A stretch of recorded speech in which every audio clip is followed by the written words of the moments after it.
¿Cómo están? Buenos días, buenas tardes, buenas noches, internacionalmente hablando. Don Pablo Jancewski, bienvenido, don Jorge. ¿Cómo están? Muy buenas noches. ¿Todo bien por acá y ustedes? Muy bien, Bien. por acá. Muy buenas noches. Ni nada del otro mundo, todo bien, todo bien, todo bien. ¿Qué te iba a decir yo? Bueno, saludar a Carlos Loche, que nos acompaña desde Brasil toda la semana, mi querido amigo Carlos. Un abrazote.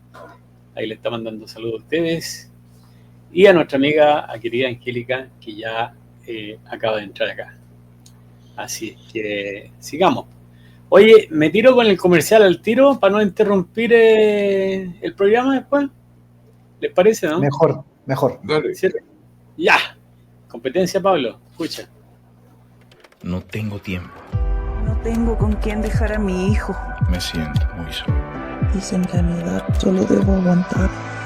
Cuidarte debería ser fácil y accesible. Por eso creamos Modify, un centro médico online pensado para ti. Sin filas, sin complicaciones, con especialistas certificados desde la comodidad de tu casa. Rápido y simple. Porque así debería ser la salud.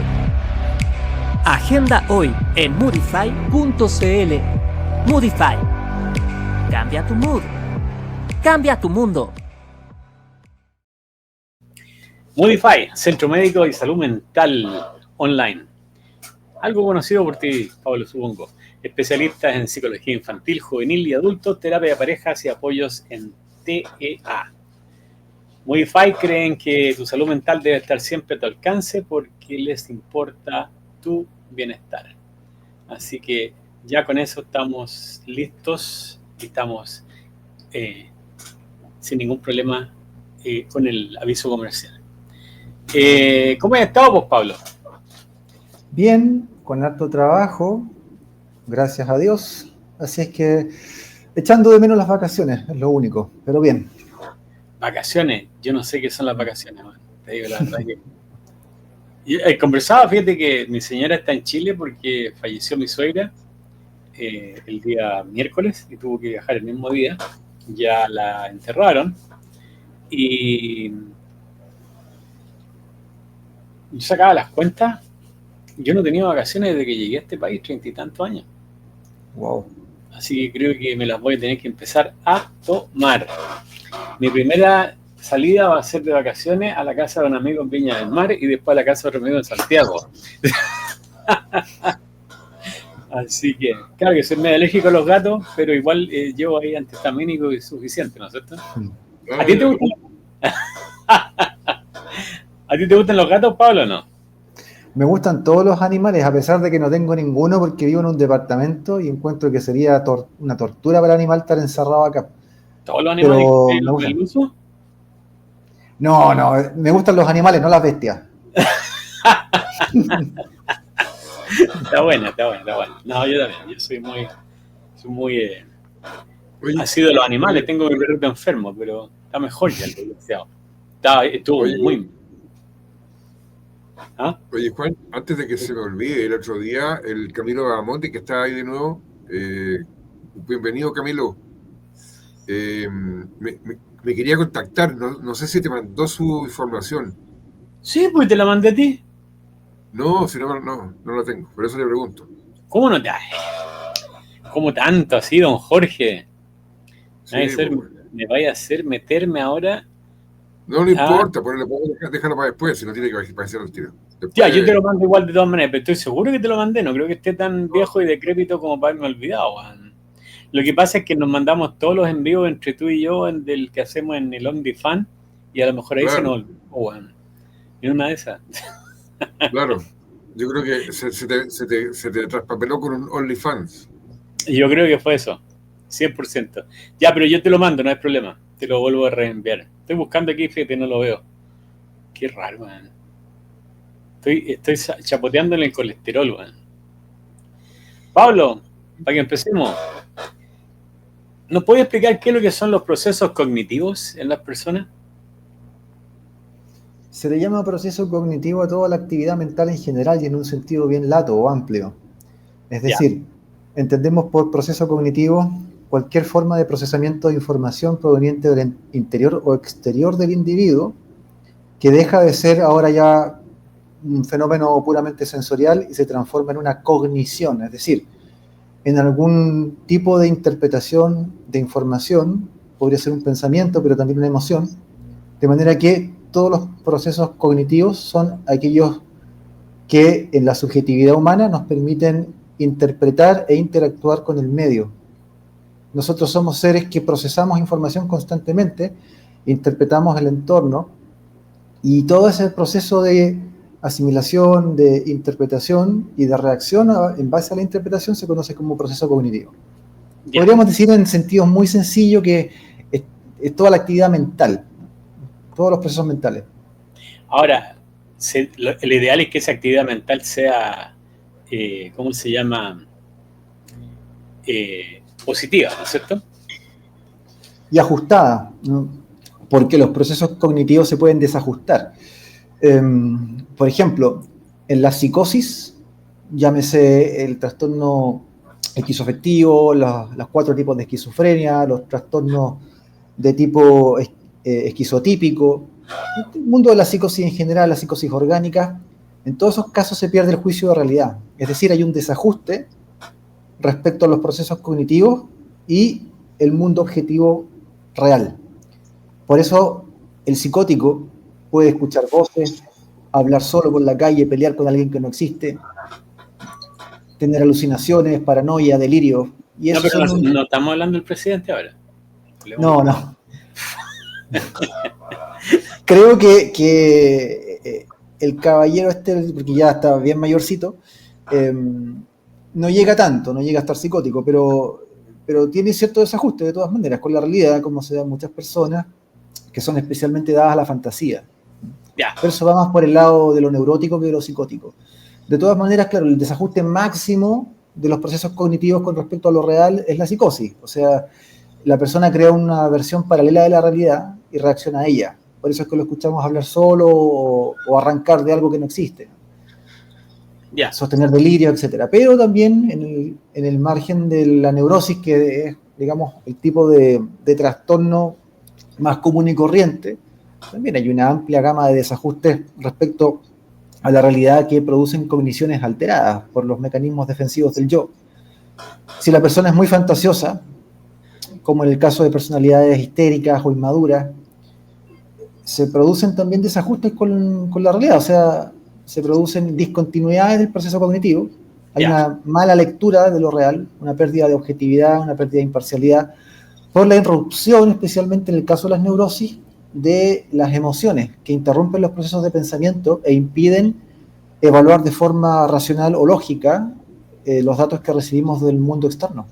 Así que se construye una matriz de interpretación adulterada que produce reacciones desajustadas, generalmente muy teñidas de emocionalidad.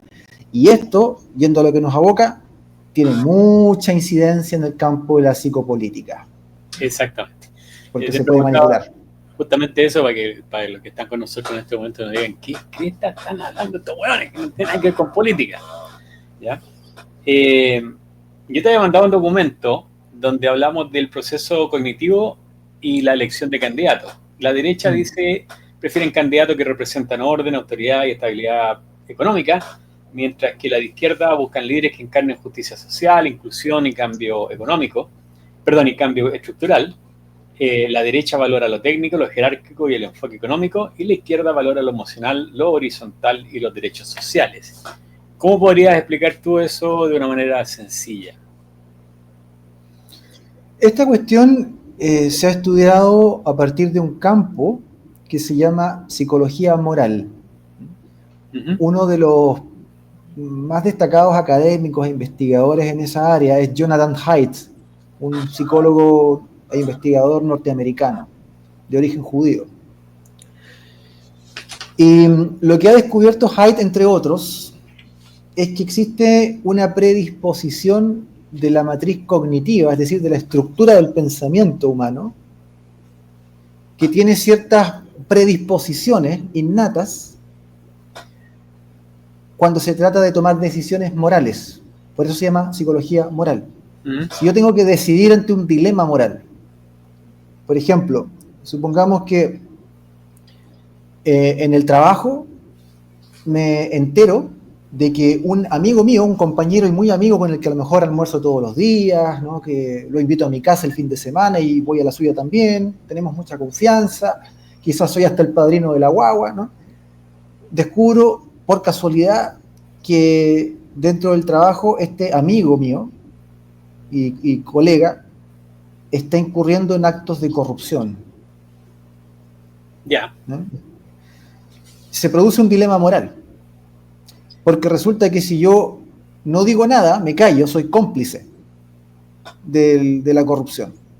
Y mi deber es denunciarlo. Pero si lo denuncio, estoy faltando a la amistad y a la lealtad que le debo. Entonces se le plantean a los sujetos en las investigaciones dilemas morales como este. Y se estudia de qué manera lo resuelven y se les hacen una serie de preguntas posteriormente para entender cómo fue el proceso cognitivo, los procesos de pensamiento e interpretación que realizó para tomar la decisión de hacer una cosa o la otra. En este caso, denunciarlo y traicionar la amistad, o quedarse callado, ser cómplice, pero ser leal a la amistad. ¿Ok? Y allí se descubrió entonces que las personas tienden a tener una altísima correlación estadística entre determinados valores y preferencias morales con respecto a sus tendencias políticas, que es lo que tú estabas leyendo en el documento. Ya. Entonces, se sabe por esas investigaciones que la gente que se identifica con la izquierda tiende a valorar mucho más los vínculos sociales, la empatía, los sentimientos, la justicia colectiva, tienden a ser mucho más centrados en el tema de los derechos y en la horizontalidad, mientras que la gente que se orienta o se identifica con la derecha política, más bien se orientan hacia lo económico, hacia las libertades individuales, hacia la valoración del orden y de la jerarquía, hacia la toma de decisiones más racionales que emocionales, o sea, de carácter más técnico que social, ¿no? Uh-huh. Y esas preferencias de base, que en el fondo son valores, ¿no? Son una estructura moral del pensamiento, orientan la toma de decisiones, incluyendo aquellas que se hacen dentro de la urna, las decisiones políticas cuando vamos a votar. Y esta cuestión parece estar predeterminada por factores que son tanto genéticos como medioambientales, o sea, hay una combinación de lo que uno trae desde el nacimiento y lo que se va formando en el individuo a través de la infancia, de la adolescencia, por medio de la influencia familiar y educativa del entorno. Ya. Y de la combinación de estos dos factores surge una cierta estructura valórica que tiende a ser bastante estable en el tiempo, es decir, no es fácil modificarla, puede cambiar. Conocemos casos de personas que han sido de izquierda y se han pasado a la derecha y viceversa, ha ocurrido, pero no es muy frecuente. Suele ocurrir después de descubrir cosas que los han choqueado mucho en su respectivo partido, por ejemplo, movimiento social, o ocurre por una decepción muy grande, o a veces por cambios traumáticos, ¿no? Ya. Como en una guerra civil y cosas por el estilo. Pero no es lo más común. Lo frecuente es que la persona mantenga la estabilidad de su preferencia política porque mantiene la matriz de cogniciones y de decisiones morales, o sea, la jerarquía de valores desde la cual ha estructurado su vida, su identidad y su organización de personalidad. Ya. Mira, yo te comentaba eso, que es una parte de del procesamiento cognitivo del votante de ambos lados, y yo creo que el centro tiene el mismo problema y quizás es más complicado, ¿eh? Porque el centro puede rebotar de lado a lado sin mayores problemas o consecuencias. Ellos rebotan nomás. Que serían en este caso para mí muchos ocupados como los famosos indecisos. La motivación del voto, según la derecha, o sea, según esto, para la derecha, la movilización sería por miedo, deseo de estabilidad, rechazo a la izquierda. La izquierda tendría una movilización por esperanza, sensación de justicia y deseo de cambio. Ambos lados muestran altos niveles de voto por rechazo al otro más que por convicción propia. Y aquí es donde quiero llegar a un punto muy específico. En en el siglo XX, y específicamente en los tiempos de la Guerra Fría, 3 de cada 4 caídas de la democracia eran por golpes militares, ¿ya? Por intervención militar. La democracia como forma de gobierno, quizás la más interpretativa de todas, pero es la menos eficaz, pero cuando la democracia funciona es bastante eficaz. Cuando deja de funcionar es cuando vienen los problemas.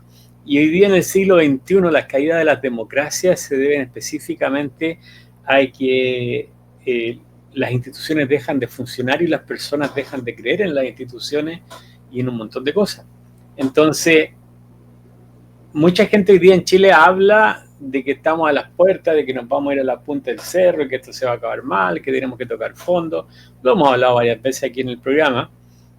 Pero si nos ponemos a observar cómo la política en sí, los políticos, han ido cambiando tantas cosas, inclusive la ley de, ¿cómo se llama esto?, de financiamiento político, la han cambiado a su antojo, que hoy día tienen el control absoluto. Y lo que yo veo que los partidos políticos lo que están haciendo, y en esto quiero saber tu opinión, es una manipulación para mantener a la gente polarizada. Con esa polarización creada por los partidos políticos, aprovechándose de lo que piensa el proceso cognitivo a la izquierda, a la derecha y el centro, ¿tú crees que la democracia en Chile está en peligro? Me parece que la democracia como sistema, no sé si en peligro es la palabra que yo usaría, yo diría que está en crisis. ¿Ya? Yeah. Porque no me parece que esté en peligro en el sentido de que esté siendo amenazada por algo externo, ¿no? Como que hay un enemigo de la democracia que la esté poniendo en jaque. Me parece que la democracia se está fagocitando a sí misma. Por eso diría que es más bien una crisis que un peligro. Lo mismo que pasó en Grecia con Sócrates en sus tiempos. Claro. Entonces, si tuviéramos que ponerlo en esos términos del peligro, bueno, sería un peligro interno, intrínseco al mismo sistema democrático. ¿No? Y esta cuestión se conoce hace tiempo. Yo mencioné en algún programa anterior, el año pasado debe haber sido, el tema de los ciclos políticos que se han observado, de hecho, desde el mundo griego mismo, ¿no? Y cómo autores como, por ejemplo, Polibio o el mismo Aristóteles denunciaban las distintas formas de corrupción de cada uno de los sistemas políticos posibles, que son básicamente 3, ¿no?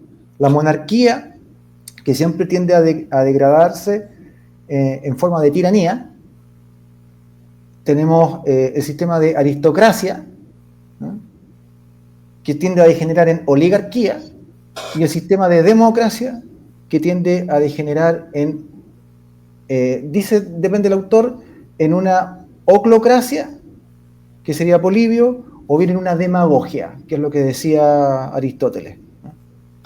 Pero cada sistema de gobierno tiene su forma de corrupción, y tiene la forma de venirse abajo. Entonces, cuando se observa esa decadencia de cualquier sistema de gobierno, democracia incluida, yo hablaría más entonces de una crisis interna propia del sistema que se ha observado históricamente, y esto sí está descrito desde el tiempo de los griegos, no es ninguna novedad. Entonces, sí puede estar en peligro, pero ese peligro sería interno. Yo observo que la historia humana pasa por ciclos. Soy muy amigo de la tesis de Oswald Spengler, que es un filósofo alemán, que tiene una obra muy famosa que se llama La decadencia de Occidente. Se la recomiendo a todos los auditores porque vale mucho la pena, donde él compara la historia de las sociedades y civilizaciones con las fases de las 4 estaciones. Y dice que, en el fondo, toda civilización nace en un periodo rebosante de primavera, que es cuando va hacia arriba, cuando hay mucha creatividad, hay mucha inventiva, hay muchas ganas, mucha voluntad de construir en conjunto, hay un gran consenso social, y entonces esas sociedades crecen rápidamente, es la primavera. Después viene el verano, que es la fase de apogeo, de auge, donde se alcanza el mayor esplendor económico, político, social y militar. Se construye una sociedad muy sólida, con vínculos muy estrechos, orgánicos, internos, ¿no? Pero después empieza el periodo del otoño, que se observa un declive, donde se deja de creer en los viejos valores, la gente empieza a tener opiniones propias disidentes con respecto al antiguo consenso, hay mucho debate, mucha discusión, mucha puesta en duda de lo que anteriormente se creía, y empieza poco a poco entonces el declive del sistema porque la misma gente deja de creer en él. Y finalmente sigue la cuarta y última etapa, la terminal, que es el invierno, donde ya el sistema se autodestruye, la sociedad entra en una corrupción y en una decadencia ostensible, y aprovechándose de eso, suele ocurrir que otra civilización que está en su periodo de primavera o bien de verano, invade, destruye, conquista y reemplaza, o somete también, ¿no? Y esto es cuestión de revisar cualquier libro de historia, uno va a encontrar que Oswald Spengler tiene mucha razón. La historia es cíclica, dicen por ahí que la historia no se repite, pero rima, ¿no? Rima, y rima fuerte. Entonces, ¿qué le está pasando a la democracia liberal en Occidente? Que ya no es capaz de resolver en tiempo y forma los problemas acuciantes que están golpeando a las puertas de la sociedad posmoderna. Ujú. Pensemos que la democracia liberal fue un invento de la modernidad. No es la democracia griega, que en el fondo era una forma de aristocracia al final, ¿no? Porque ciudadanos atenienses eran muy pocos, eran todos varones de cierta edad, ¿no es cierto? Y nacidos de padre y madre ateniense, o sea, ahí no había voto extranjero, existían los esclavos que no podían votar, las mujeres tampoco votaban y así, ¿no? No, la democracia liberal moderna, ¿no es cierto?, nuestra, nace después de la Revolución Francesa, a partir de ella, con la concepción de Estado moderno, o sea, estamos hablando del siglo XIX, algo bastante reciente.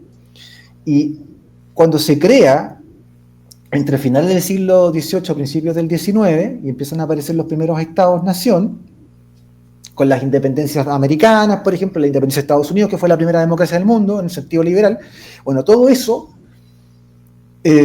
responde a un contexto cultural y social determinado. Responde al cambio de siglo entre el XVIII y el XIX. Ya. Nace para responder a las necesidades y a los problemas de esa época.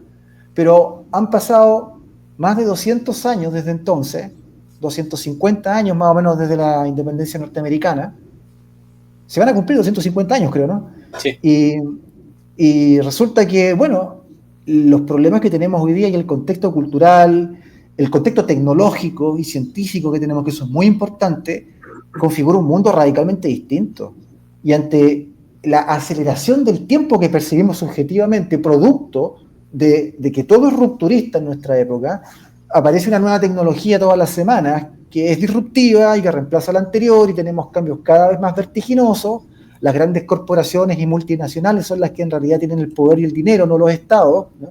Hay un mundo totalmente distinto. Entonces, la democracia liberal, que tiene ya 250 años de historia, no es capaz de responder en tiempo y forma a los desafíos que tenemos hoy en día. Y fruto de esa incapacidad intrínseca del sistema es que la gente que vive en los países democráticos se da cuenta de que los políticos, los partidos y el sistema en sí, con el derecho, no es capaz entonces de darle respuesta a la gente ante las necesidades acuciantes que tenemos. Entre otras, por ejemplo, el grave problema de la inmigración masiva ilegal, que está por todas partes, no solo en Chile, es todo Occidente en esto. Pero otras cuestiones también, o sea, en el siglo XIX no existía el problema del fentanilo, de la cocaína, de la heroína, la gente no andaba fumando marihuana modificada genéticamente por las calles, o sea, no era ese mundo. No existía el tema de los colectivos LGBTIQ+, no existía el feminismo radical, no existía nada de lo que está destrozando Occidente por dentro. No había leyes abortistas, no había un derecho garantista del delincuente con jueces ideologizados. O sea, el mundo que tenemos hoy día es otra cosa, es otro planeta. Entonces, una democracia, un sistema que se creó para responder problemas de finales del siglo XVIII y principios del XX, obviamente no es capaz de dar solución a los líos que tenemos hoy día en el siglo XXI, en el primer cuarto del siglo XXI. La gente deja de creer en ese sistema porque no responde.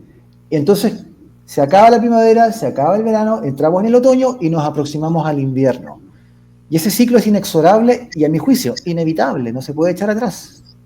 Entonces, ¿qué estamos viendo? Que ante la transformación de las democracias en oclocracias, viene de oclos, la etimología, oclos significa muchedumbre, la masa, ¿no?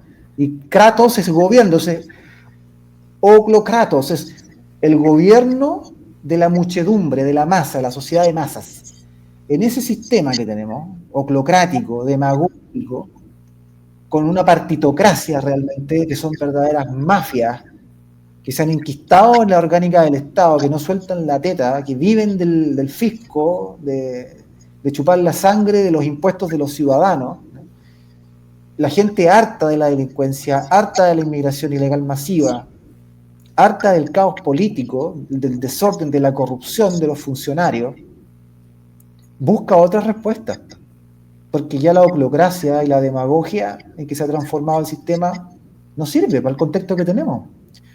Y francamente, fijémonos, ¿quiénes están hoy día funcionando? Seamos sinceros, digámosla firme. Si miramos por todas partes del mundo, nos vamos a encontrar que los países que hoy día están funcionando y que van hacia arriba son países que no son democráticos. Son países que practican un sistema que se llama autocracia. Exacto. Y voy a nombrar 3 países. China, Singapur, este último me parece muy ejemplar, Singapur, y El Salvador. Ya está. Fíjate que antes de darle la pasada a Jorge, para ejemplificar un poco las 4 estaciones, acuérdate que el año, creo que fue 1929, cuando salió electo canciller de Alemania Adolf Hitler, Alemania venía levantándose de una vergüenza enorme después de la derrota de la Primera Guerra Mundial. Y la gente no entiende que Hitler fue elegido democráticamente en una votación. Y él usa las leyes digamos, en su interpretación usa las leyes y convierte a Alemania en lo que fue. ¿Me entiendes? Entonces es peligroso. Ahora, tanto Alemania como Japón, que sufrieron una derrota pero enorme, en el caso de Alemania en Primera y en Segunda Guerra, y Japón en la Segunda Guerra, la democracia no murió porque logró levantarse y hoy día son democracias relativamente bastante estables, ¿me entiendes? Entonces, en el caso de Chile, según tu explicación, nosotros estaríamos en este momento en otoño. Correcto. A punto de caer al... ¿cómo se llama esto? Al invierno. Al invierno. Sí. Entonces, Winter is coming. Winter is coming. Ya, y viene a paso acelerado. Don Jorge. Sí, yo comparto lo que dice Pablo. Pero yo creo que hay más componentes que tienen que ver con este otoño que estamos viviendo y tal vez entrando en invierno. Además de la partidocracia y la autocracia, y que yo creo que es un poco lo que íbamos a tratar hoy día, que es la enfermedad mental de los ciudadanos respecto de cómo enfrentar las votaciones, cómo elegir a quienes los van a representar en los cargos de representación popular. Hay como un eco, ¿soy yo o alguien está con eco? Sí, lo que tienes que hacer, Jorge, es meterte a las opciones de la ruedita abajo y desactivar una opción que sale en audio, y dentro de audio hay una que dice reducir ruido de fondo del micrófono. Ahí ya lo arreglé ya, a ver. Sí, A ver. lo tengo activado, cancelación de eco. Ya, tienes que... ¿Y ahora? Ya, desactívalo. No sé, ¿ahora se escucha? Yo te escucho bien. Se escucha más bajito, pero se escucha igual en un eco. Bueno, no importa. Entonces,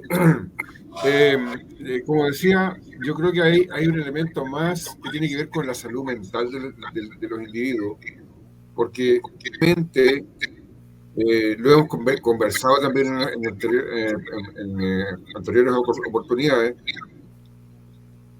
el votante o el ciudadano chileno en general está yo no soy psicólogo, esto lo leí, ¿no? Está con síntomas parecidos a la persona que está con depresión profunda, que no tiene, su vida no tiene ningún sentido, como que como que, bueno, dicen que eso tiene mucho que ver con la química, de los hechos que se producen en el cerebro, que tienen que ver con química, y tal vez tengamos una psicosis, no sé si psicosis, pero algún tipo de enfermedad mental generalizada en el país, porque la forma en que la gente está votando es muy disímil, es muy impredecible. Y más que dejar, y eso yo me estoy refiriendo, a ese 40-45% de ciudadanos que no les interesa la política y no les va a interesar y solamente van a votar porque tienen que ir a votar. Y votan cualquier cosa. Yo creo que cuando pasa eso es cuando cuando te da lo mismo. Oye, voy a votar por este porque me da lo mismo que pase, porque total no va a cambiar nada. No sé qué te parece a ti esa visión. Ya hay que ser cuidadoso respecto a psicopatologizar la vida social en general, ¿ya? Las patologías mentales son fenómenos individuales que, si bien pueden tener una cierta prevalencia a nivel estadístico dentro de la población general, tienden a ser fenómenos más bien minoritarios. Es decir, no se conoce un país completo o siquiera un país que tenga más del 50% de las personas con trastornos de salud mental, ¿ya? Siendo Chile, por cierto, uno de los que tiene las tasas más altas del mundo en el campo de la depresión y la ansiedad, pero sin embargo, esa tasa no se eleva más allá del 20%, como mucho, ¿ya?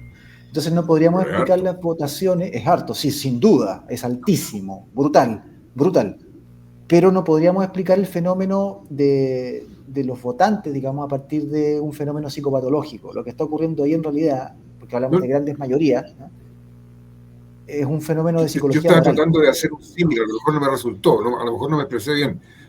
Estoy tratando de hacer un símil, ¿no? En la forma de comportarse del votante que se asemeja a una enfermedad mental. No quise decir que estaban todos locos, ¿no? O enfermos, ¿no? Sí, podríamos quizás decir como que hubiese algún tipo de símil, pero creo que es mejor entender ese fenómeno desde lo que lo explica en sí mismo, ¿ya? Y es lo que estábamos hablando al comienzo, el tema de la toma de decisiones en psicología moral, ¿ya? Existe una gran cantidad de población, de hecho la mayoría, que por una combinación de factores, de personalidad en parte, pero también por el individualismo intrínseco a la mayoría de los seres humanos, junto con la apatía generalizada, puesto que la voluntad no es algo frecuente de encontrar, la fuerza de voluntad no es algo frecuente. Estas personas, entonces, combinando apatía e individualismo, son lo que los griegos llamaban un idiota, ¿ya?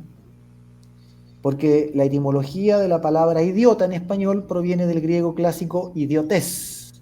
Y idiotes es aquel sujeto que solo se preocupa de sus asuntos privados, solo le interesan sus negocios, sus propios asuntos personales y nada más. Entonces carece de un sentido del bien común, de un compromiso con la colectividad, con la sociedad, con el Estado, con la ciudad.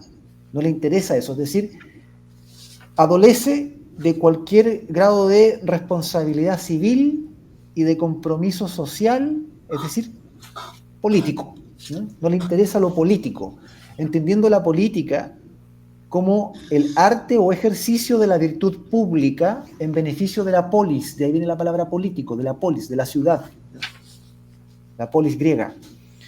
Y el idiota, entonces, que solo se interesa por su fin de semana, sus vacaciones, cambiar el auto, la serie de Netflix, con suerte lo más honorable y altruista que hará será sacar a pasear al perro todos los días, es alguien que está súper desentendido de la política en general, ¿no? Esto se observa de forma transversal en todos los países. La mayoría de la gente no tiene mucho interés en los asuntos públicos, ¿no?, y en el bien colectivo. Pero a ese factor de base, muy frecuente en la masa, se suma otro.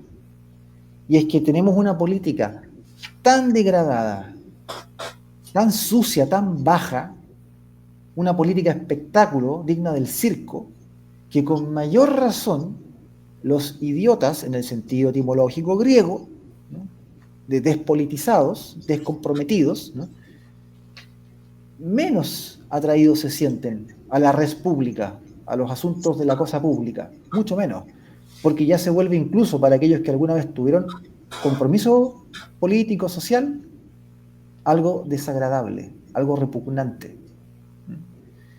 Y ese doble fenómeno se retroalimenta a sí mismo, genera un bucle de retroalimentación positiva porque se incrementa, no porque sea buena, ¿no?, con lo cual tenemos una población que más o menos,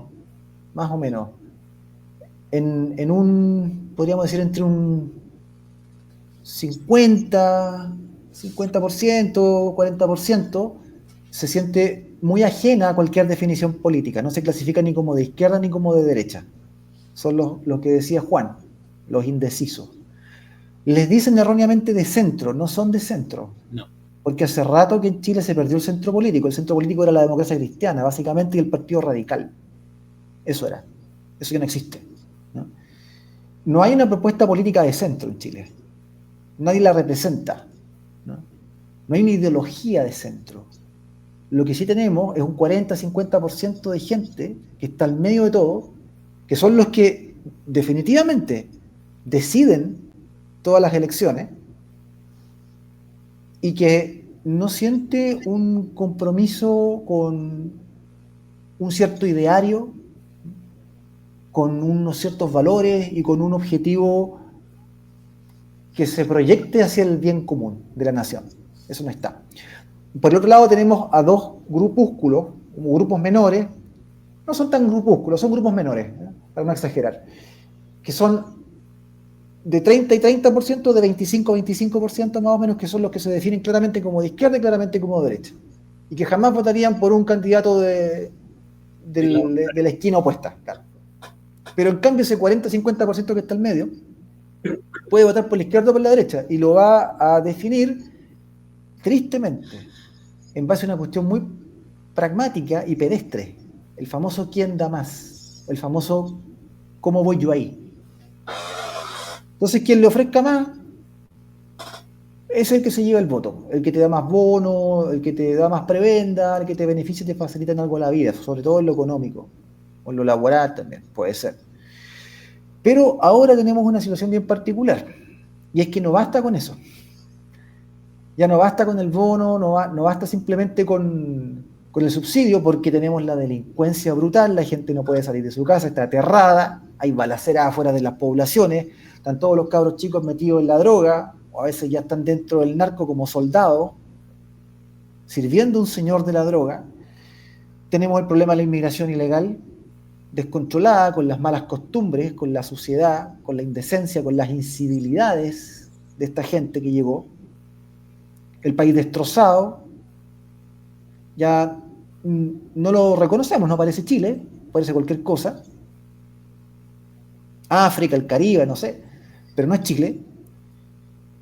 Y producto de este nuevo fenómeno, de este nuevo contexto, ahora ya no es entonces el que te da el bono o el subsidio, sino es el que te va a solucionar el problema de la delincuencia y el problema de la inseguridad y de la inmigración ilegal. Y además el problema de la economía, por cierto, ¿no? El problema de una economía que no prende, que está detenida, estancada hace mucho rato, pero eso ya vendría como en un tercer nivel. Perdón.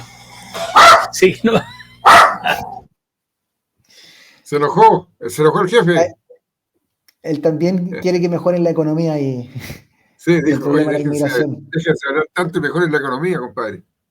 Oye, a propósito de eso, a propósito de todo de lo que estabas hablando recién, hoy día estaba leyendo en el diario. Perdón, pero ese perro es así de grande. Es un chihuahua. Se escuchaba. Ya, síguenos. Oye, hoy día se estaba leyendo que van a expulsar a 281 médicos extranjeros. Lo leí. Por todas las estafas con licencias médicas que hicieron en Chile. Y para que los estén expulsando tiene que ser muy cochina y muy asquerosa la cuestión para que este gobierno los esté expulsando. Sí. Comentario al margen. Oye, La gente ya no da más con eso, pues. Entonces van a votar por ese lado ahora, se van a definir por el que le solucione esos tres problemas: delincuencia, inmigración, economía. Es lo que hay. yo quería, bueno, delincuencia, inmigración, economía y todo eso lo que hay, es justamente donde los últimos gobiernos han fallado en Chile y nos tienen con estos problemas desde la Bachelet para adelante. Porque si nos vamos a las 4 estaciones, primavera fue con el gobierno militar, después tuvimos el verano con la concertación, quizás hasta Lago, y de ahí empezamos en una caída, pero rápida y fuerte. Pero hay una cosa que dijo Jorge el otro día en el programa que a mí me dejó pensando, y es raro que me deje pensando sin que yo le diga, pero lo he pensado toda la semana, y la verdad es que tiene razón, po. Nosotros alegamos de que están todas estas personas metidas. ¿Quién elige a todos estos candidatos? Ya sea cualquier cargo político, de presidente hasta barrendero de la municipalidad.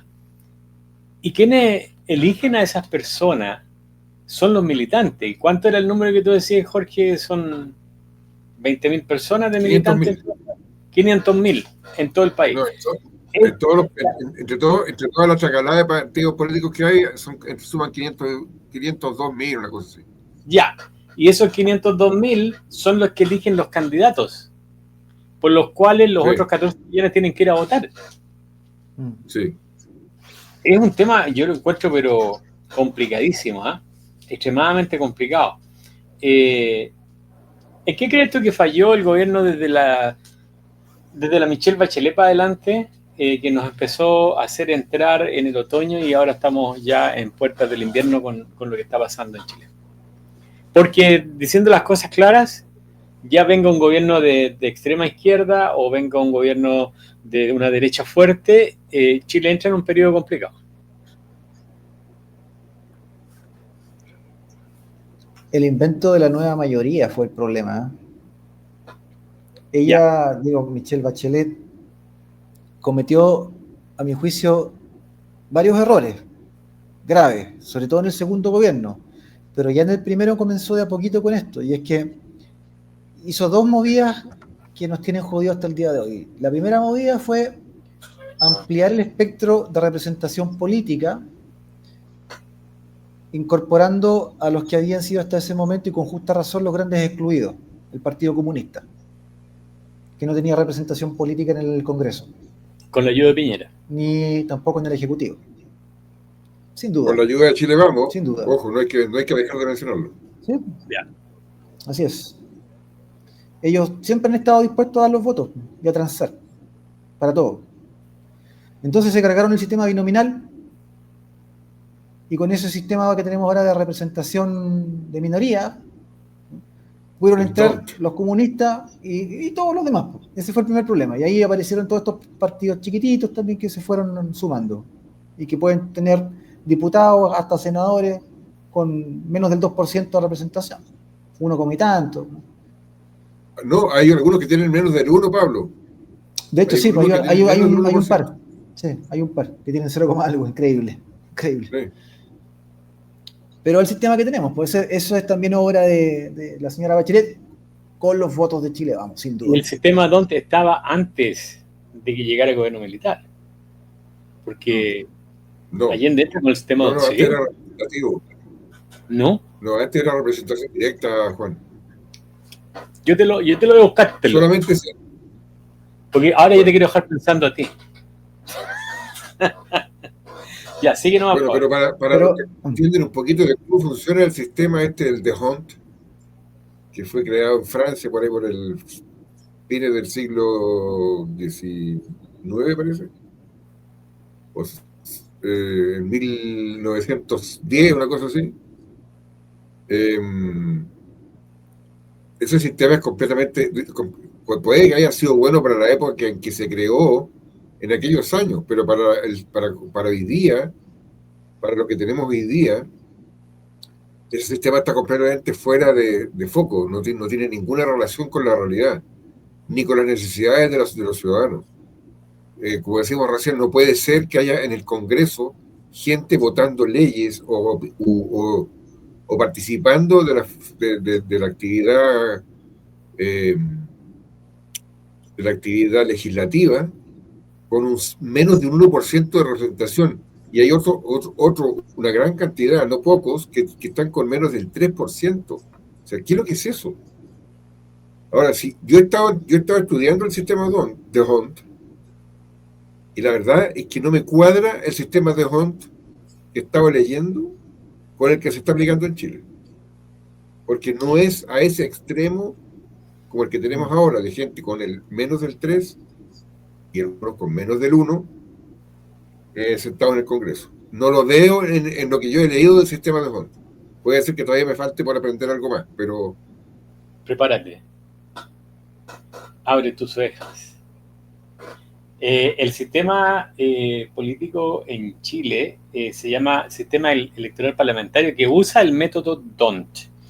Y anterior al gobierno militar en Chile fue de tipo proporcional y también utilizaba el método DONT. Pero no es el DONT exacto. Y se utilizó entonces por eso la Constitución del 25. Eso confirma mi sospecha, que el sistema que se creó en Francia, DONT, que estaba estudiando para entender, no cuadra con lo que tenemos en Chile. Entonces, más encima, estos desgraciados pescaron el sistema de Hunt y lo adaptaron para tener la cagada que tenemos hoy día. Es que tenemos un sistema proporcional, pero extremo, radicalizado. Que no es terrible. Sí. Pregúntenle a Lili Pérez. Gracias a ella. Imagínense, o sea, es que hay cosas que yo no consigo. O sea, acuérdense que Florcita Motúa fue diputado con este sistema, po. La Pamela Giles todavía está metida allá adentro con este sistema. Tenemos esta actriz, la marihuanera, que no me acuerdo cómo se llama. Ahí metida, la de la Fundación Daya. Ya, no me acuerdo cuál es el nombre de la calle esa. Sí. No, increíble, ya es un chiste, ¿me entienden? No, y hay unas señoras que son... Hay unas señoras del Partido Comunista que de verdad que dan vergüenza. O sea, yo no estoy hablando de su parte física, yo estoy hablando de cómo se comportan. Son unos verdaderos energúmenos que no... O sea, que está bien que estén en una pelea de la pola, pero no hay en el Congreso, porque hacen cosas de verdad complicadas. O sea, se les pasa la mano. Sí, totalmente. Entonces, bueno, Michelle Bachelet cometió ese primer... La Gamori. Ana María Gomori, justamente, ella. No, una vergüenza. Mira, aquí dicen que eres el invitado. Perdón, Pablo, que antes de que se vaya, voy a discrepar de ti. Yo voy a discrepar. Yo no creo que lo que hizo la señora Bachelet fue un error. No, sí, fue un error a propósito. Sí. Sí, no, le estoy siendo condescendiente. En realidad, error no fue. No se lo merece esa señora. No se merece la condescendencia esa señora. No me gusta. Fíjate que a contar del gobierno de la Bachelet, del primer gobierno, empezamos en Chile con la polarización extrema, violencia política, radicalización, colapso de la confianza institucional, y suma. Es que ahí está el segundo punto, por lo que tú estás hablando, Juan. Y es que junto con meter a los comunistas, armar la nueva mayoría, cargarse el sistema binominal por el sistema proporcional, etcétera, llegó algo inaudito, también obra de Bachelet, que fue abrir las puertas de la moneda a los estudiantes secundarios y universitarios y prestarles ropa, darles piso a todo el movimiento estudiantil, una cosa que ningún gobierno había hecho antes, eso. Entonces, a través del respaldo subrepticio pero fuerte que le dio el gobierno a todo el movimiento estudiantil, tanto en los liceos emblemáticos como en las universidades, que estaban tomándose, acuérdense, ¿no es cierto?, las calles, se tomaban las instituciones de educación superior y la institución de educación media, se armó el Frente Amplio, que son hijos de Bachelet. Y ahí surgió un segundo monstruo. Y ahora tenemos el contubernio entre el Partido Comunista y el Frente Amplio al poder. Y esto es fruto de lo que hizo la señora Bachelet. Si tenemos esta tremenda cagada en el país, es por culpa de esa señora que está viviendo a todo trapo entre Ginebra y Nueva York, cobrando en francos suizos, mientras nosotros acá tenemos que bancarnos las pellejerías, pues, y padecer los escombros de lo que ella dejó. Dos cosas. De atrás para adelante. La señora Bachelet, para seguir con tu idea, no solamente está haciendo lo que tú acabas de decir, ahora se está postulando para ser la cabeza de la ONU. Increíble. Ah, Increíble. Sí, pues. Sí, Así es. sí. Sí. Se está postulando para dirigir la ONU, para ser ¿cómo se llama? La directora, o no sé cómo se llama el juez que dirige esa cuestión. Secretario General de la ONU. Eso, secretario general de la ONU. Y segundo, de nuevo aquí tenemos las manos sucias, inmundas, cochinas de Chile Vamos metidas en el tema, porque Bachelet no podía hacer todo lo que hizo sola. No tenían suficientes votos en el Congreso. Siempre contaron con Chile Vamos para hacer todo lo que hicieron. Y aquí tenemos el resultado. Han pasado todos estos años y dos gobiernos de Chile Vamos entre medio, dos gobiernos, no uno, dos, dirigidos por Piñera, que paz descanse, pero bueno. no, que descanse. Piñera fue también cómplice de todo esto que estamos viviendo hoy día, y Chile Vamos tiene las manos metidas hasta las masas en todo lo que nos está pasando. Así que, para que la gente no se les olvide, porque aquí en Chile tenemos muy mala memoria, y tenemos la tendencia a mirar solamente un lado de la moneda. La moneda a mí me gusta siempre tratar de mirar los dos lados y entender por qué la moneda tiene las caras que tiene, ¿no es cierto? Y aquí hay que ser claro con Chile Vamos. A Chile Vamos no se le puede perdonar lo que le ha hecho a Chile, porque la izquierda sola no lo podría haber hecho. No. Patricia no pierde la memoria y habla justamente de esta muchacha, la música. Sí. Y le María tiró Música. de agua. Y ahí el error más grave, o sea, si analizamos, dejamos de lado a la ministra y a la cabra esta y le tiró el jarrón, la Bachelet no hizo nada. No hubo consecuencias para esa niña. Es que por eso, porque respaldó el movimiento estudiantil, pues en vez de haber intervenido como correspondía para llamar al orden, ella lo respaldó a ese por la anuencia, digamos, y por el hecho de abstenerse de actuar, pero muchas veces por detrás, por prestarles apoyo político directamente para que se organizaran, y lo hicieron, pues terminaron con el Frente Amplio, con los distintos partidos que ahora conforman el Frente Amplio. Espera un poquito que te equivocaba aquí, Naquito. Dice, con razón nadie los ve, hablan puras tonteras, pero si no está viendo Naquito, po, ya con eso es suficiente. Nadie nos ve, pero él sí. Sí, po. Están como las encuestas. Está como las encuestas que tienen en la izquierda. No, si la Jara va ganando, tan desesperado porque la Jara está por el suelo, pero la Jara va ganando, 64% de votos. Las personas no logran ver sus propias contradicciones, ¿no? Y ahí claramente tenemos un problema, ya que hablábamos antes del tema de la estructura cognitiva y los procesos cognitivos. Bueno, con esa clase de procesos cognitivos donde no eres capaz de ver que te estás pisando la cola, ¿no? Ya. Es difícil que Chile pueda salir adelante. Claro. Es complicado. Lo que dice la Patricia. Sí, otra vez pasó. Otra vez hoy día creo que pasamos, ¿cierto? Ayer, creo que fue ayer. Ya. Y ahí la Gina lo está mandando a ver el fútbol en Naquito. Es un tema extremadamente complicado. Ahora, ¿cómo podríamos tratar de ayudar un poco a la gente a salir más?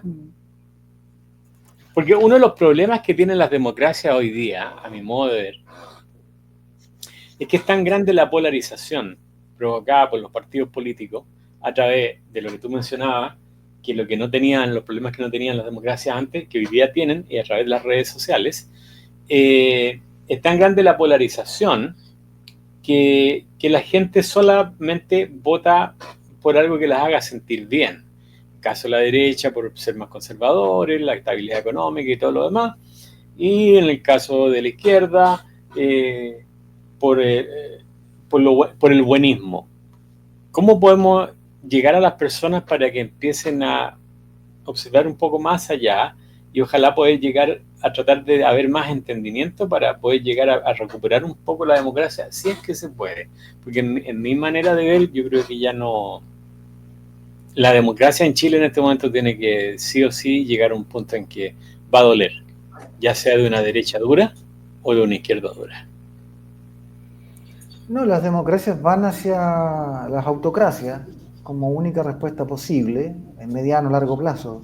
Yo no creo que se pueda recuperar la democracia. Ahora, sobre ese punto en particular está el fenómeno de la cámara de eco y del sesgo de confirmación. Ujú.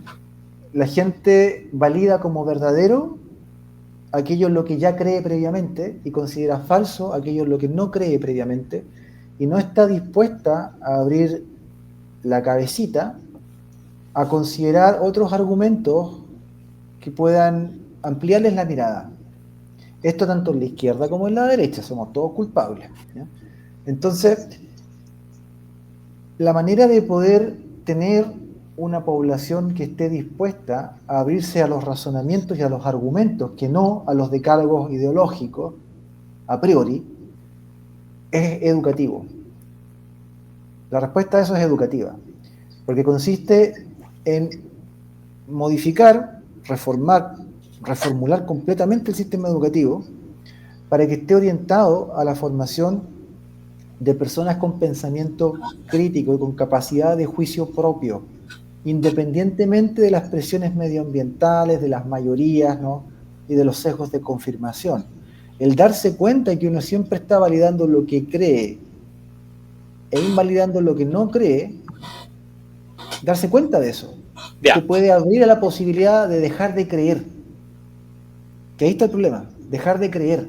Porque cuando tú basas tu toma de decisiones políticas o cualquier otro aspecto de tu vida en la creencia, ¿no? Vas a caer en el sesgo de confirmación y se va a generar una cámara de eco. Vas a escuchar tus propios pensamientos constantemente y nada más. Y vas a tener afinidad con aquellos que repitan lo mismo que tú repites en tu cabeza. Porque estás partiendo de una fe, es como la fe religiosa, ¿no? Es como la revelación divina, la revelación bíblica, la revelación coránica. No la vas a cuestionar porque es la palabra de Dios. Y con los decálogos ideológicos en política es exactamente lo mismo.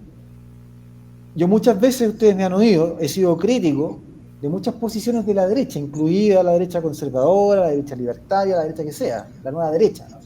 Porque hay muchas cosas con las que yo no estoy de acuerdo, definitivamente. Y me podrían decir, pero es que tú entonces eres de izquierda. Y me lo han dicho. En muchas de mis posiciones. Yo, por ejemplo, soy un enemigo declarado del rodeo. Posición que me acercaría a la izquierda en este caso, ¿no? Y tengo razones de peso, digamos, para estar en contra del rodeo o de las corridas de toro en España y en México, ¿no? Y son razones que tienen que ver justamente con conocimiento científico respecto a la neurofisiología, el sistema límbico de los animales, ¿no? Y a los estados conscientes de los animales. Pero, en fin, lo tiro como ejemplo, hay miles de otros ejemplos que podría tirar, y que están ahí porque he llegado a esas conclusiones debido a que uso mi propio cerebro, independientemente de que a mí el decálogo de derecha me diga que tengo que estar de acuerdo con el rodeo y con los toreros. Pero es que no estoy de acuerdo, pues. Porque tengo la capacidad de formular mi propio pensamiento, tener mi propio juicio crítico, ¿no? Y esto en muchos ámbitos. En el ámbito económico, lo mismo, ¿eh? Yo soy crítico de muchas de las posiciones del sistema liberal y del capitalismo. Por muchas razones, que no viene al caso, que podríamos discutir en otro momento. Pero yo no me comprometo a rajatabla con las tablas de la ley de Moisés acá, que son mandamientos políticos, y yo tengo que estar alineado como si fuese un peón, incapaz de usar mi cabeza, incapaz de tener pensamiento propio, y no tengo que repetir lo que me diga el líder. Bueno, lo que vemos es que en general, tanto en la izquierda como en la derecha, la gente es un verdadero androide, son robots. Les dicen qué pensar y qué decir, y luego van y repiten, reproducen. Son como una sociedad de hormigas. Bueno, nosotros tenemos ese problema instalado hace mucho rato en todo Occidente, y la cámara de eco que refuerza esas creencias de base hoy día son muy poderosas. Son los instrumentos de la televisión y sobre todo de las redes sociales con sus algoritmos, que potencian este sesgo de confirmación, donde solo escuchas aquello que te conviene y que quieres escuchar. Y te cierra, digamos, el algoritmo la posibilidad de oír a otros que tienen otros argumentos y otros puntos de vista distintos. Entonces, el sistema educativo tiene que potenciar el caso del Neguito. Él es un claro ejemplo de eso. Exacto.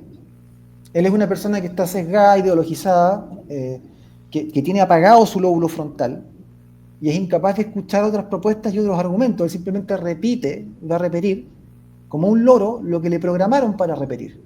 Y carece de pensamiento propio, ¿no?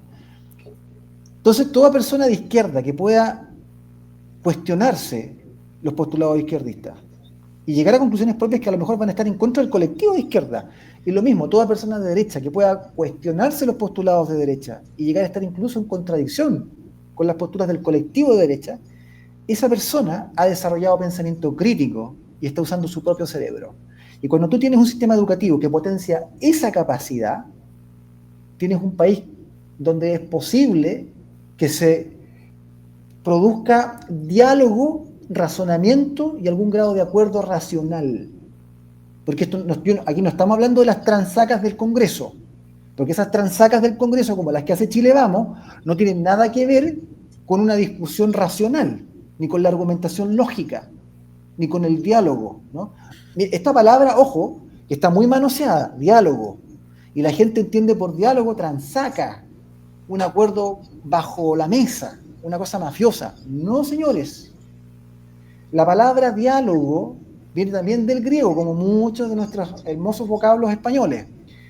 Dia en griego significa a través de, y logos significa razón, la lógica, la racionalidad, el logos, y la palabra también. Entonces, diálogos significa a través de la razón, a través del pensamiento racional y a través de la palabra pasada en la razón. Ese es el diálogo.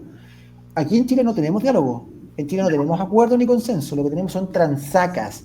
¿Cuál es la diferencia? Que la transaca no se basa en la lógica, ni en la razón, ni en la argumentación, se basa en la conveniencia mezquina y egoísta para beneficiarse sosteniendo posiciones de poder, obteniendo beneficios individuales a expensas del resto del país.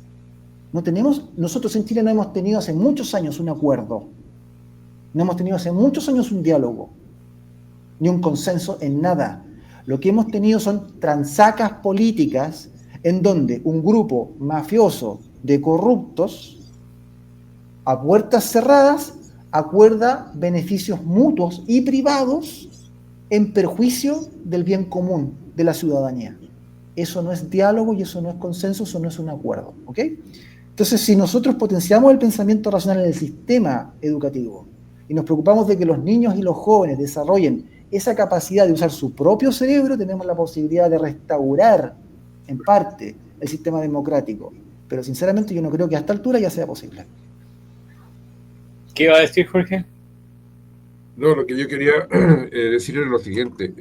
Estoy totalmente de acuerdo con lo que dice Pablo, totalmente. Pero eso tiene que ver, lo que tú planteas, Pablo, yo pienso que tiene que ver con un mundo ideal.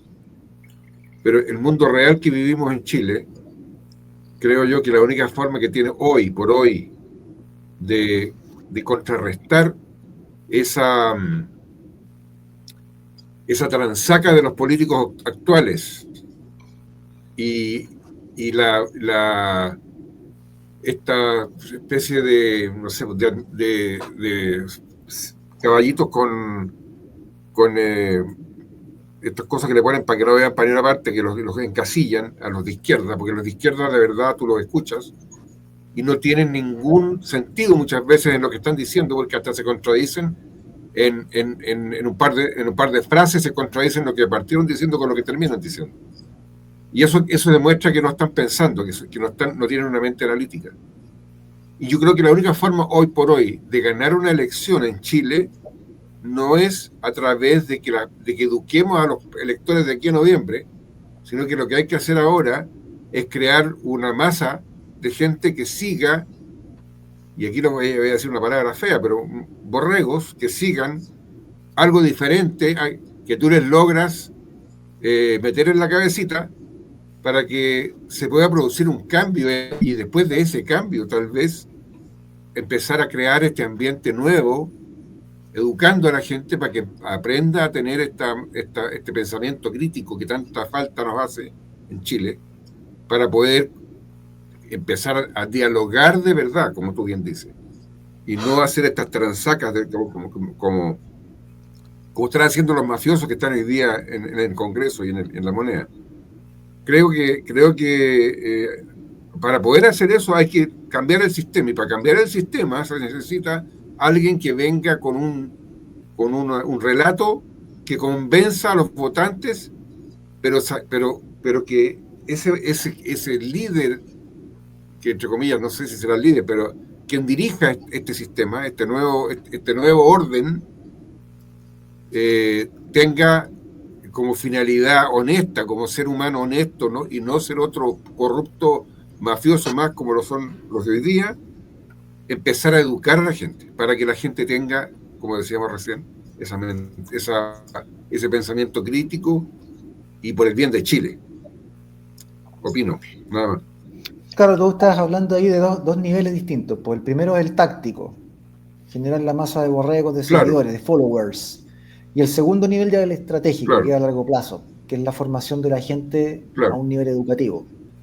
Claro, como tenemos que salir del hoyo con urgencia, porque el peligro de la jaraneta, ¿no es cierto?, es bastante grandote.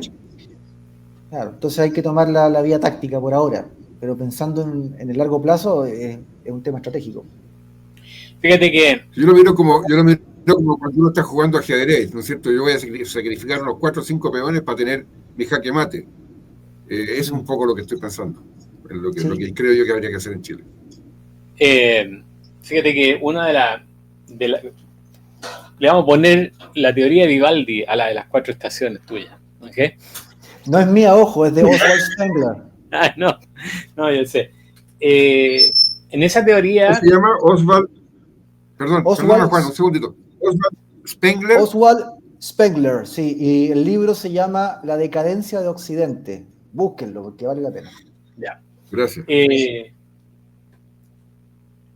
En esas 4 estaciones, cuando estás tú en la primavera, que fue en el caso del gobierno militar, que estabas tratando de salir adelante, que las cosas estaban mejorando, que había tranquilidad y todo lo demás, y después viene el otro periodo que viene siendo el verano, que es donde viene la parte, la bonanza económica, que se logró después del 90, producto de lo que se había creado en los 80 y finales de los 70, se produce un fenómeno complicado. Y no en lo sexual, sino que me refiero a la abstinencia del votante. Yo creo que ahí es cuando empieza la decadencia de la democracia, específicamente en Chile, porque la gente dejó de participar del voto, de darse a conocer. No sé qué pensáis tú de eso, pero hoy día, para poder recuperar un poco las platas con la nueva ley que tienen de financiamiento, sacaron esto que todos tienen que votar, porque eso les permite seguir teniendo soporte económico. Entonces, ¿la abstinencia es el problema que nos trajo esto? ¿O no? Mira, te voy a presentar un punto de vista, ya que estábamos hablando de eso, un punto de vista de izquierda al respecto, porque yo escucho a todos y leo de todo. Los que me conocen saben muy bien que estoy diciendo la verdad. Yo escucho hasta a los comunistas, escucho a filósofos marxistas, aprendo de todos. Así que voy a tirar un punto de vista de izquierda para dar el ejemplo de esto. Para el análisis de izquierda, durante finales de los 90, principios de los 2000, el fenómeno que está reseñando Juan es el de la despolitización de la juventud, que tiene una imagen icónica, que fue el Chino Río, ¿no es cierto?, el campeón mundial de tenis, con su famoso "no estoy ni ahí". Todos lo recordamos, "no estoy ni ahí". Toda una generación que fue la mía, la generación X, la que está por encima de los millennials, tenía ese eslogan, el "no estoy ni ahí". No participábamos en política porque el voto era voluntario. Bueno, en realidad era obligatorio tras la inscripción. La inscripción era la voluntaria. Una vez que te inscribías estabas obligado a votar, pero la inscripción era voluntaria. Entonces tú no te inscribías para que no te obligaran a votar. ¿Y qué decía la izquierda respecto de eso? Decía que ese fenómeno social se produjo por la extrema despolitización de la sociedad acontecida durante los años de la dictadura militar. Estoy usando el lenguaje de ellos. Porque durante 17 años no hubo participación política posible.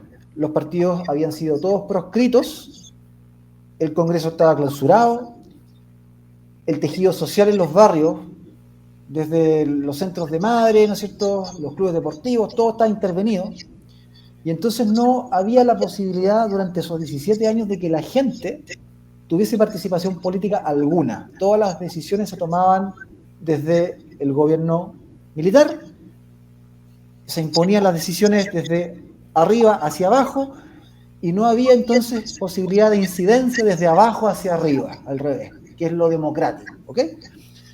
Fruto de esa descomposición del sistema de participación política y democracia, toda una generación durante 17 años se crió sin la posibilidad de participar en política. Y por lo tanto nos criamos como idiotas, ¿eh? Como gente sin capacidad ni interés en las cuestiones de la res pública, en el interés de la polis.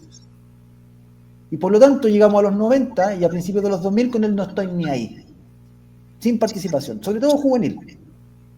Y para que eso se invirtiese, hubo que hacer la reforma del sistema electoral, y ahora tenemos por primera vez un sistema de inscripción automática con voto obligatorio. Y todos tienen que votar, les guste o no les guste, porque si no hay multa. Una multa que por cierto es bastante baja, pero hay multa. Creo que esa posición de izquierda, aunque no nos guste, tiene algo de realidad. Porque es el fenómeno que ocurre efectivamente, y se ha observado, no pasó solo en Chile, digamos. Pasó, por ejemplo, en la Corea también del General Park, por poner otro ejemplo, donde tras la vuelta a la democracia, la gente joven no se metió en política, no participaba, no le interesaba, ¿no? Meterse en un partido, votar, nada. Ha pasado en general, bueno, en Argentina lo mismo, cuando cayó allá el gobierno militar, etcétera, ¿no? En todas partes donde ocurrió este fenómeno, la generación que se crió dentro de ese régimen, donde no hay participación política, después, cuando vuelve la democracia, no tiene interés. Se manifiesta abúlica, apática, ante las decisiones del bien común. Pero esta nueva generación, que es la millennial, y luego los centennials que vienen detrás, se criaron en democracia. Se criaron del 90 para adelante, o del 85 en adelante, pero alcanzaron a vivir su adolescencia, su temprana juventud dentro de la democracia. Y recibieron todo el proceso de politización del que se encargó la Concertación. Repolitizar la sociedad, tratar de recomponer el tejido social, pero en un sentido partidario. Hicieron todo un trabajo en las poblaciones, también lo hizo la UDI, por cierto, en su momento cuando estaba vivo Jaime Guzmán, ya en democracia, para repolitizar lo que estaba despolitizado. Y por esa razón es que hoy día tenemos esta situación medio contrahecha, donde la gente todavía siente un gran desapego por lo político, sobre todo ese 40-50% que mencionábamos antes, este centro que no es centro, que sigue siendo el no estoy ni ahí, y que ahora va a tener que votar obligada. Y no va a votar, en este caso, por una preferencia política, porque no la tiene. Va a votar en este caso por un factor de credibilidad. ¿A quién le cree más que puede resolver el tema de la delincuencia, la inmigración ilegal y la economía estancada? Al que le crean más. Anteriormente a este fenómeno, a este periodo electoral actual, lo que importaba, todos lo sabemos, no era la idoneidad, la capacidad, la experiencia o el conocimiento del candidato para gobernar. Lo que importaba era el carisma y la simpatía. Y tristemente, la candidata Jara está apostando a eso, a la simpatía, al carisma, a la buena onda, pero eso no es lo que va a definir esta elección. Eso era antes. ¿Y qué va a pasar? ¿Y qué va a pasar con ellos si el candidato que ellos le creen que va a solucionar los problemas que ellos tengan, el votante, no les responde como ellos esperaban? ¿Cuál crees tú que va a ser la posición que van a tomar para una próxima elección? Claro, yo creo que lo comenté, no sé si lo comenté en este programa o fue en otro, ¿no? O sea, me refiero en este canal o en otro canal, que a veces me invitan a otras partes, pero lo comenté en vivo una vez, no recuerdo bien dónde. Y dije que yo no tenía, cuando salió Jara y salió la encuesta que estaba primera, todo ese cuento, la gente estaba asustada. Y yo dije, mira, a mí no me preocupa tanto esta elección presidencial, me preocupa la siguiente. Justamente por lo que estás preguntando. Sí. Exactamente. Sí. Esa es la que me preocupa a mí. La veo oscura, la veo complicada. Yo la veo terriblemente mal. Fíjate que, volviendo al tema, te quiero colocar ahí una pregunta que hicieron. El sistema que nosotros teníamos antes, que era el sistema binominal, según los políticos, favorecía a los partidos grandes. Entonces, lo que trajeron fue este sistema proporcional con rasgos del DONT, porque favorece más a los partidos más chicos. ¿Cómo fue posible que eso ganara? Yo no lo puedo entender. Que ganara el DONT. Es que, de nuevo, o sea, lo entenderíamos si hubiese ocurrido un diálogos, un proceso de encuentro, debate y acuerdo a través de la razón, diálogos. Eso fue lo que no ocurrió, por eso no lo entendemos. Lo que sí ocurrió fue una transaca, que es lo que reemplaza y subvierte el diálogo. Ya. Porque se pusieron de acuerdo los políticos mafiosos, nuevamente, a puertas cerradas, para destruir el sistema binominal y reemplazarlo por el sistema proporcional. ¿Y eso a quién benefició? A aquellos que Michelle Bachelet había respaldado, al estudiantado, a todo el movimiento estudiantil que conformó el Frente Amplio, por una parte, y al Partido Comunista, al que ella pertenece de corazón, que no por militancia formal, pero de corazón ella pertenece al Partido Comunista, también. Para beneficiar a estos dos grupos, se cargaron el binominal. Y eso fue una transaca. Pero como les prometieron... Y que son los que hoy día gobiernan. Y que son los que hoy día no gobiernan. Así es. Con los votos de la derecha, o de la centro derecha. Exacto. Y esos no votos... son de derecha, compadre. No, pues. Esos gallos no son de derecha, no, esos gallos son yo nomás, yoísmos, el yoísmo. O como inventó Santiago Abascal, porque es el que les dice la derechita cobarde, y ahora todo el mundo lo repite, pero viene de Abascal eso, la derechita cobarde, ahí está. Entonces, ellos también dieron sus votos porque les prometieron cositas. Ya. Entre otras cosillas, sabemos lo que pasa en el Congreso. Como se saben cosas los unos a los otros, prometen no revelar asuntos un poco complicados desde el punto de vista político y jurídico también, incluso penal, a cambio de contar con ciertos votos por algunas cuestiones. ¿Se acuerdan ustedes, por ejemplo, la extraña bajada por depresión de Pablo Longueira? Cuando estaba todo el escándalo Ya. Bueno, ustedes se acordarán, ¿no? De toda la cochinada que había en ese momento. Exacto. Entonces, pasaban esas cosas. Y por esa vía se consiguieron muchos votos.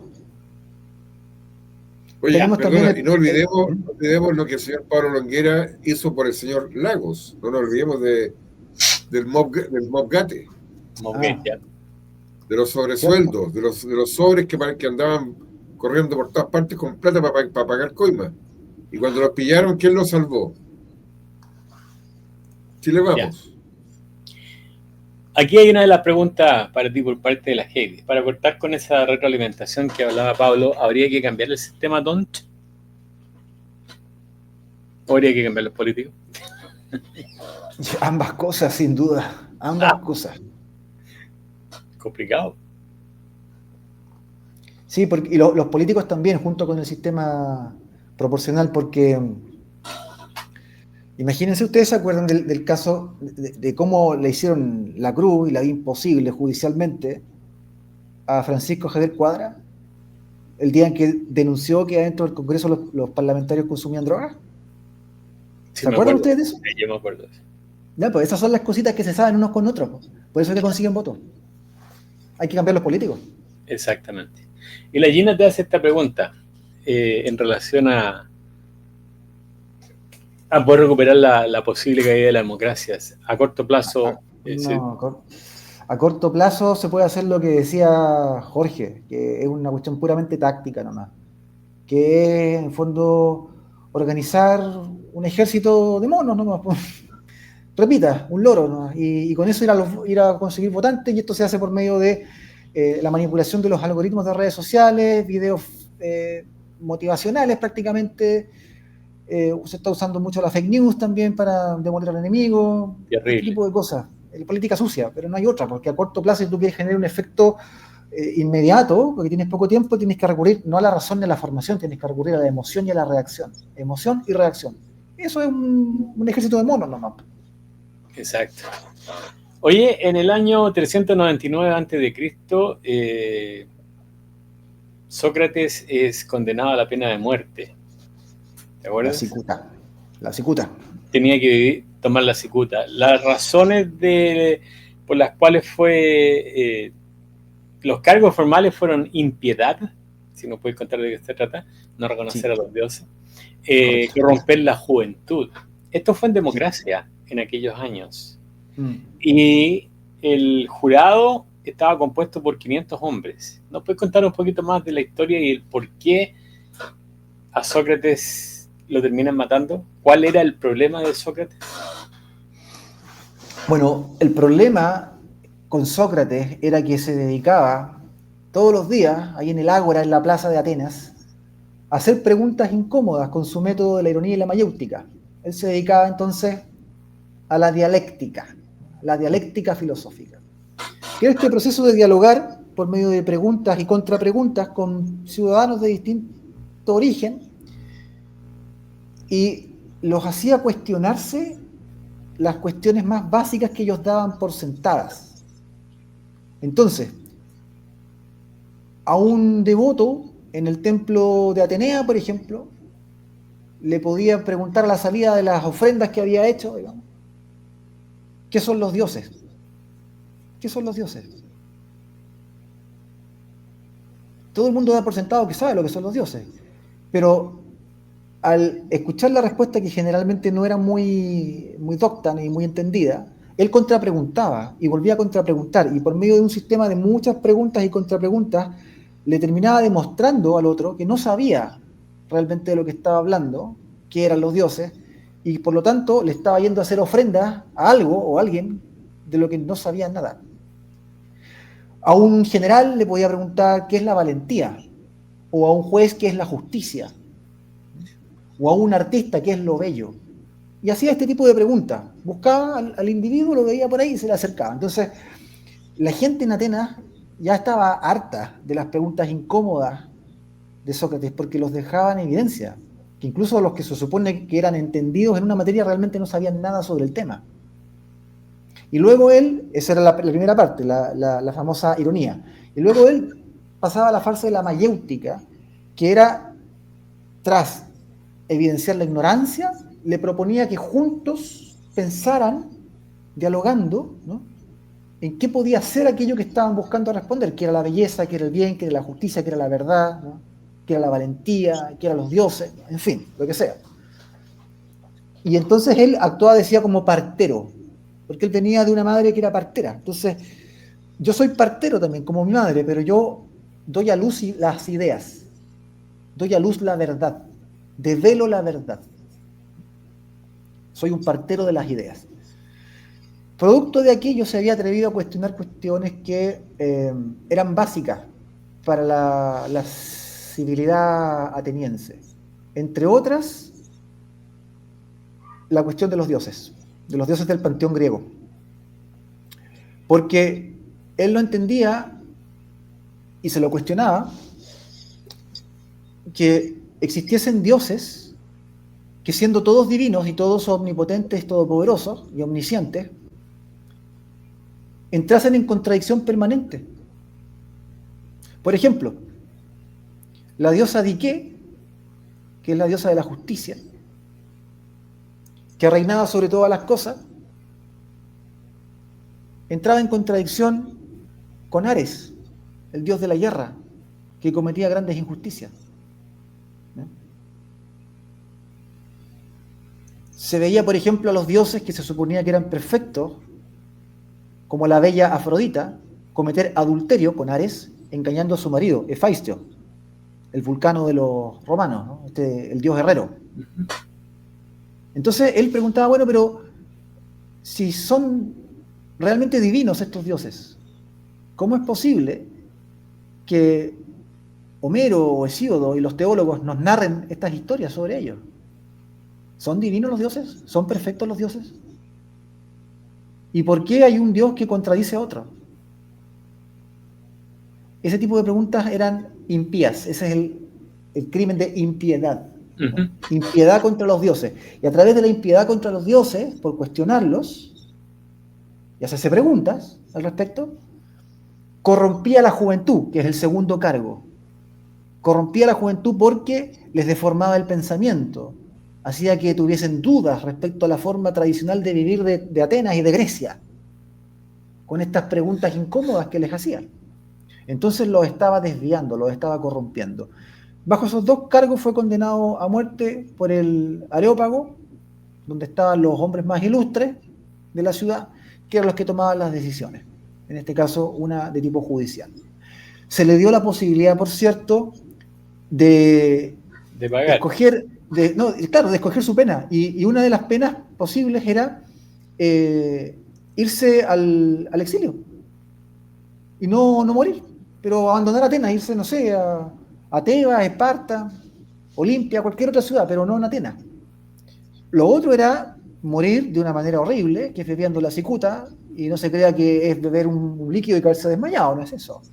La cicuta, para los que no sepan, es un veneno horrible que produce vómito con sangre, convulsiones y una muerte agónica muy lenta.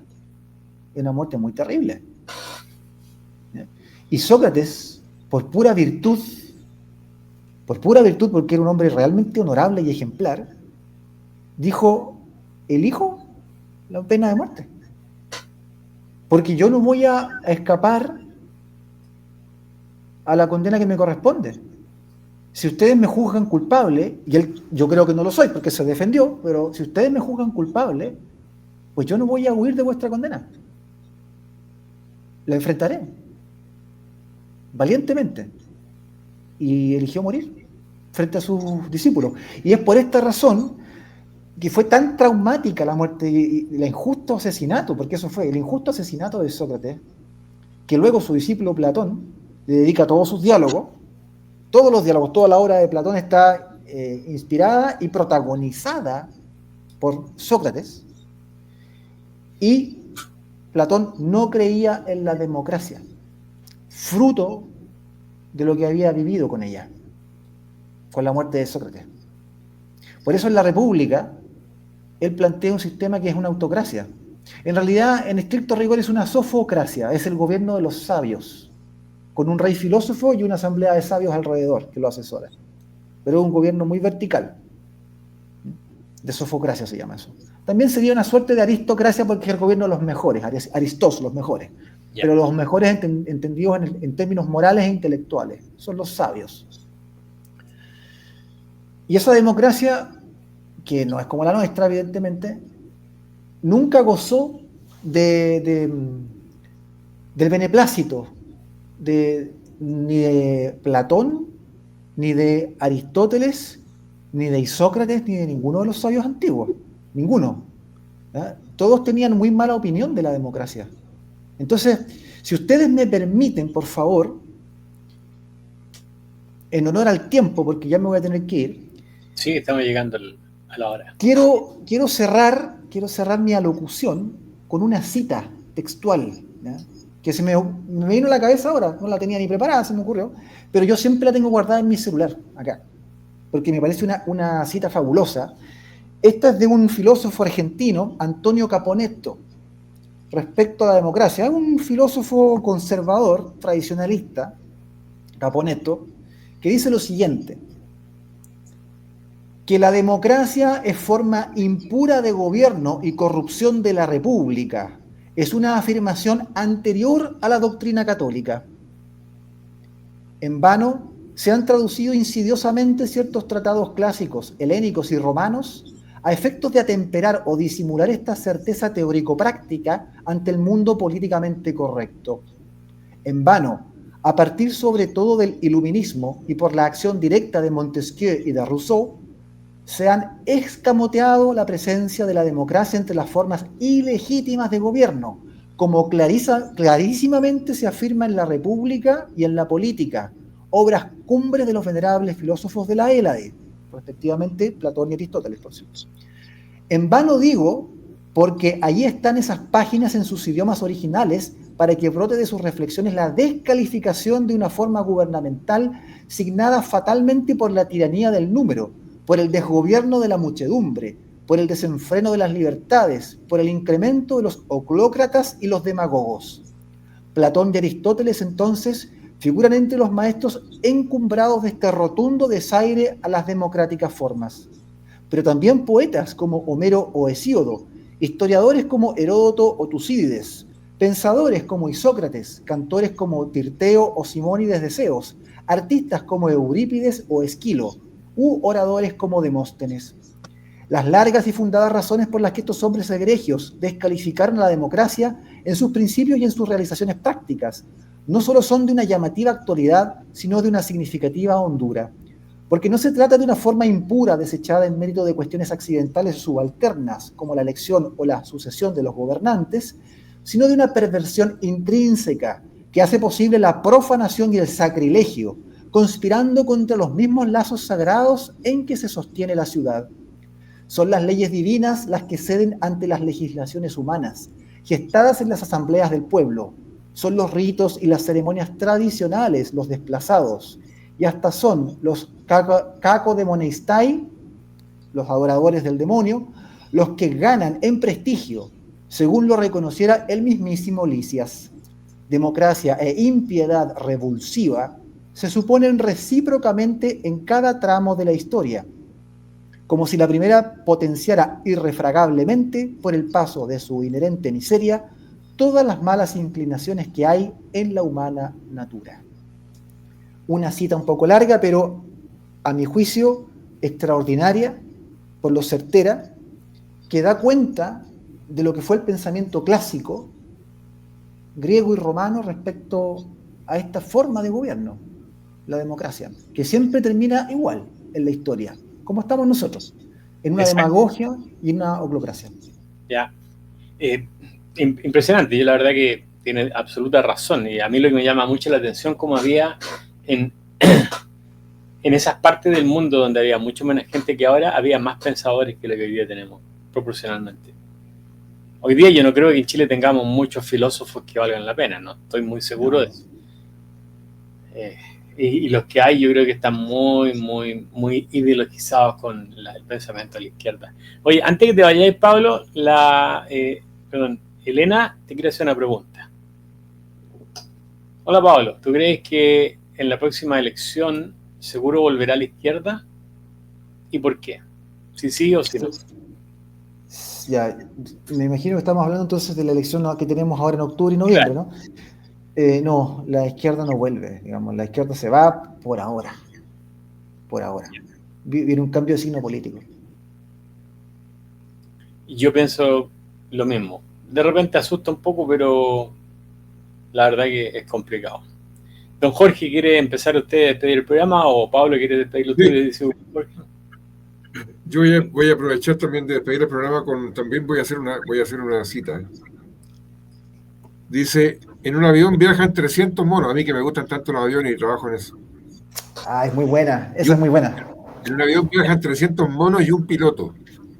Los monos votan que el avión lo tiene que aterrizar uno de ellos, o sea, un mono. Ganan por mayoría 300-1 y el avión se estrella. La democracia no funciona cuando los monos son mayoría. Así es. Eso lo dijo Milton Friedman. Así es. Y por esa razón es que Platón proponía la sofocracia, pues el gobierno de los sabios. Las decisiones no las pueden tomar los monos, la tiene que tomar el piloto. Claro, y la democracia deja de funcionar cuando son los monos los que van a votar. Eso es lo que estoy tratando de decir. Qué terrible. Por eso termino mi participación, don Juan. Ya, y los monos no son solamente la gente del otro lado, los monos están en todos lados. No, esto es transversal. ¿Ya? Absolutamente transversal. Ya. Así es que, bueno, ha sido un excelente programa. Me encantó. Habíamos estado conversando con Pablo de estos temas. Le había mandado yo unos trabajitos que estaba haciendo con respecto al proceso cognitivo de la gente y salió un buen programa. Bueno, con Pablo siempre conversamos y siempre peleamos. El tema que no se puede tocar es Trump. A veces. A ver, no, sí, conmigo se puede tocar. Yo quiero aprovechar último, no dejarla. Oye, te decía que yo quiero aprovechar de agradecer a Pablo por su presencia nuevamente. Y cada vez que me dejáis con la boca abierta, porque de verdad te pasáis. Muchas gracias por tu participación. Es un placer siempre, para mí es un gusto de verdad compartir con ustedes este espacio. Así que por eso me ven siempre acá. Cada vez que me invitan voy a estar. Lo paso bien. Oye, ¿y viste hoy día Muchas la gracias. noticia? Que se juntó Trump con Putin. Con Putin. Y no sacaron nada. No, pero sacaron lo nada. mejor de todo es que cuando iban caminando por el tarmac del aeropuerto, el B2. el B2 y como 4 F-32 a los lados, Putin miraba para arriba nomás. ¿Qué mierda me hizo este Putin? Pero bueno. Ya, chicos, un abrazo, gracias por acompañarnos, gracias Pablo por estar con nosotros y nos vemos en un próximo programa, espero que luego, ¿ok? Cuídense mucho. Cuídate, un abrazo, saludos a todos, gracias por estar con nosotros. Chao, chao.